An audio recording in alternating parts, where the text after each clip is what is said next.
Welcome, my name is V4dans and this is my first series that I'm doing. This game is called Plants vs. Zombies. You can download the game for $19.95 United States dollar at the PopCap Games store. I will post the link below. Plants vs. Zombies is a very fun and addictive game and I would recommend trying it out. I believe it got a 8.5 on GameStop game review. Adventure mode is the only mode available from the start of the game. It is basic level one after another, with a new plant obtained at the end of most levels. There are 5 groups of levels, which are day, night, pool, fog, and roof, each with their own differences. The pea shooter is the first combative plant that can blast peas used by the player. It is also the only plant the player can use for the first time on adventure mode. The pea shooter shoots peas at which is considered a normal rate. It can kill an ordinary zombie in 10 shots. Pea shooters are the first line of defense. They shoot peas at attacking zombies. It costs 100 sun and it recharges fast. The pea shooter is the standard firepower of your floral arsenal and the first offensive plant made available to the player. This is the only plant used in the first level of adventure mode. The plant is meant to be placed in the line of an oncoming zombie, where it will fire upon the zombie with peas until it has been neutralized. Pea shooters are useful for early defense, so once the player has 2 or 3 per row, or enough sun, better offensive plants like the snow pea and repeaters should be added to the row for a more powerful attack.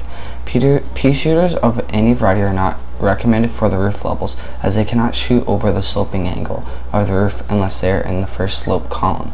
Apart from the placing them in said columns, they can also be used on the flat portion of the roof, though they become more vulnerable to the attacks.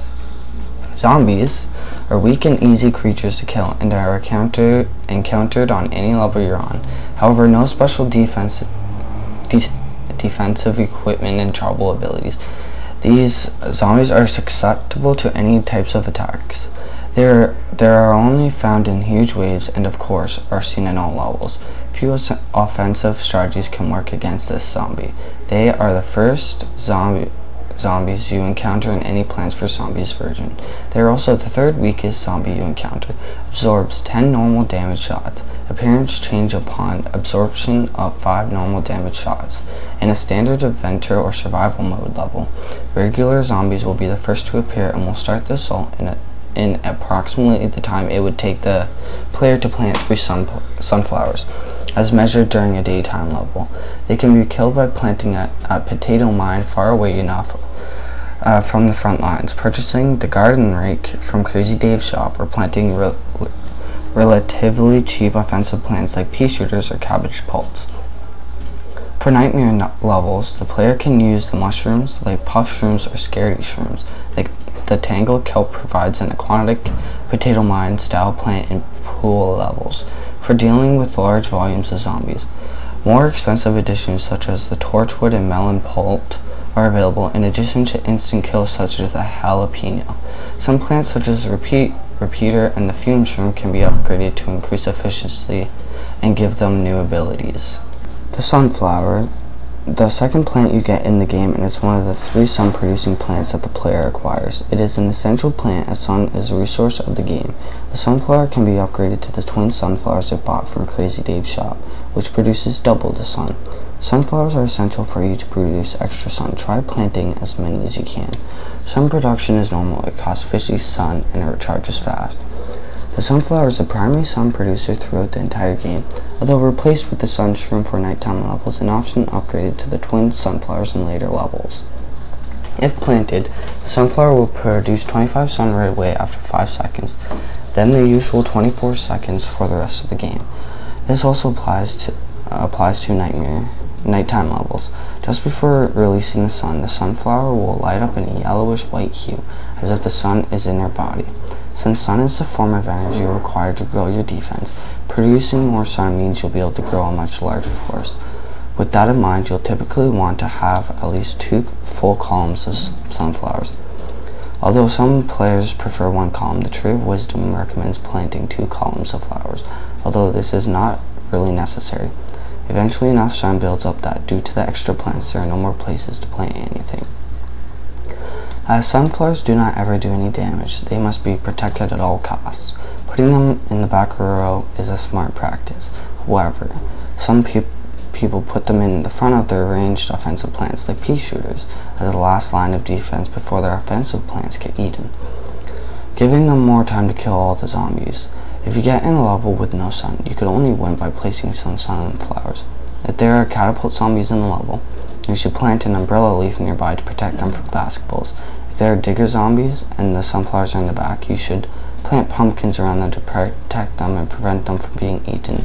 Or if you haven't acquired the pumpkins, they should be placed second from the back to avoid eaten, and instead put any instant on the back. The flag zombie announces the start of a huge wave, showed on the level progress bar as a red flag. It is no different from a normal zombie, as it has the same health, however it moves slightly faster.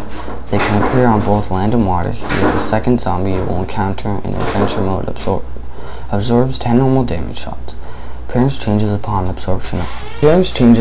absorption of 5 normal damage shots before dying at 10 normal damage shots.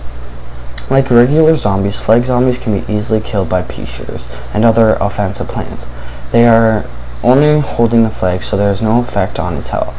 Flag zombies move faster than ordinary zombies, so they may be able to get an equal distance, so 2 or 3 pea shooters work better than 1. In versus mode, flag zombies cost 300 brains, but when placed, the message "a huge wave of zombies is approaching" will appear, meaning a huge wave will come over the bushes. This can be very strategic at the beginning of a match by quickly collecting 300 brains and rushing it against your enemies. It could also help to support your forces with additional zombies if your rivals already has strong defense. Also build them fast because they go twice as fast. The cherry bomb is the first explosive plant that you will receive in the game. It is given for completing an adventure mode level 1-2. The cherry bomb reaches upon to 3 lanes and 2 squares in each of the 3 lanes. It can kill zombies on a 3x3 area through its explosion. The cherry bomb also destroys balloon zombies and digger zombies. Even though it is a plant that does massive damage, it can only do some damage to Gargantuar and Giga Gargantuar. It is shaped like actual cherries that grow on the same stem. The cherry bomb explodes almost instantly after being planted.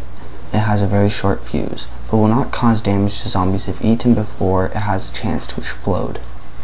It is a one-time use plant, but can be planted as often as required. On detonation, it destroys zombies within 1 square from its location, diagonally as well as horizontally and vertically. It can also remove ladders placed by ladder zombies. Like other instant plants and explosives, it can destroy any zombie except for the Gargantuar or Giga Gargantuar in 1 shot. Cherry bombs can blow up all the zombies in one area. They have a short fuse, so plant them near zombies. The damage is massive. The range is all zombies in a medium area. Usage is single use and it costs 150 sun. It recharges slow. The cherry bomb is typically used either in one of 2 situations: as a last-ditch defensive effort when a zombie or group of zombies is going to devour a plant you want to keep, or when you need to dispatch a large zombie cluster instantly. It can also be used at the end of a level you want to end quickly. It is not usually necessary during adventure mode, as a reliable instant kill only becomes necessary during the boss waves when there are large numbers of zombies headed towards your defense.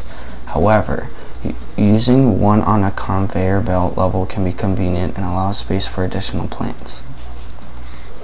The conehead zombie is the 3rd zombie the player encounters in the game after the ordinary zombie and the flag zombie. It is a zombie with a traffic cone on its head for protection. It is relatively easy to defeat, as it has somewhat low health, but can only be directly hurt once the cone has fallen off its head. It is the 3rd zombie encountered in adventure mode. Absorbs 28 normal damage shots. Appearance changes upon absorption of 7, 13, 19, and 24 normal shots before dying at 28 normal damage shots. This zombie is not at all difficult to stop.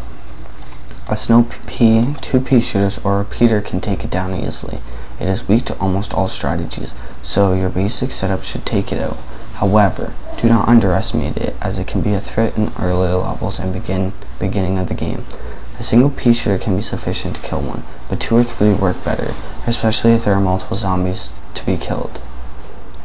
I will ask a question almost always at the end of each episode, and today's question is, what do you most enjoy about summertime? Post below in the comments, and I'm looking forward to reading them.